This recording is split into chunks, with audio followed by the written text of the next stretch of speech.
कुछ वक्त अॻु खिपरो वासी नौजवान अली हैदर रुंजो के पुलिस पारां गिरफ़्तार करे पीरोमल थाणे जे हद में बेदर्दी से कत्ल करण ऐं मक़तूल जो पुलिस खिलाफ़ केस दाख़िल न थियण खिलाफ़ वारिस औरतुनि मां विलायत सस होरां घरवारी ज़ीनत रुंजो मक़तूल अली हैदर रुंजो जो 1.5 साल जो मासूम पुट अली अब्बास खणी नटण उस में खिपरो जे मेन चौक ते एहतिजाजी मुज़ाहिरो कयो।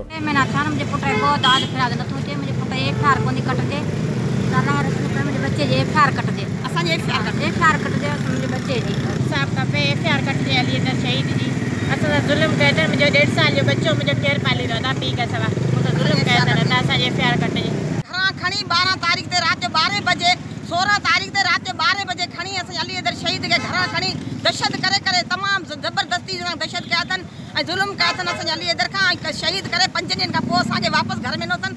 असांजे अली हैदर जो इंसाफ़ खपे। हाई कोर्ट के मुंहिंजी अपील आहे त मुंहिंजो इंसाफ़ करे खपे। मूंखे अली हैदर जो इंसाफ़ ॾे। मुंहिंजी न्याणी खे बेवा कयो अथनि ऐं मुंहिंजी न्याणी जो बचिड़ो नंढड़ो अली अब्बास उनखे यतीम कयो अथनि।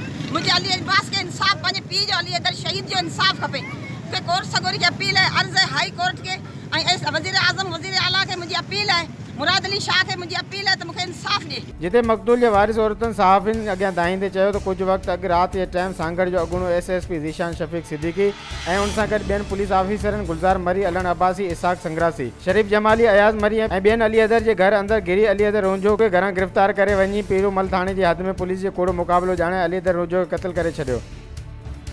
जंहिंजी एफआईआर दाख़िल कराइण लाइ असां केतिरा ई भेरा एहतिजाज पूर्ण कया आहिनि पर पुलिस जा ऑफिसर कातिल पुलिस वारनि खिलाफ़ केस दाख़िल न पिया कनि। हुननि वसवारनि खां घुर कई आहे त बेडो क़त्ल कयल अली हैदर रुंजो जो कातिल पुलिस ऑफिसरनि जे खिलाफ़ केस दाख़िल कयो वञे। ॿी सूरत में IG सिंध ऑफिस अॻियां एहतिजाजी मुज़ाहिरो कयो वेंदो।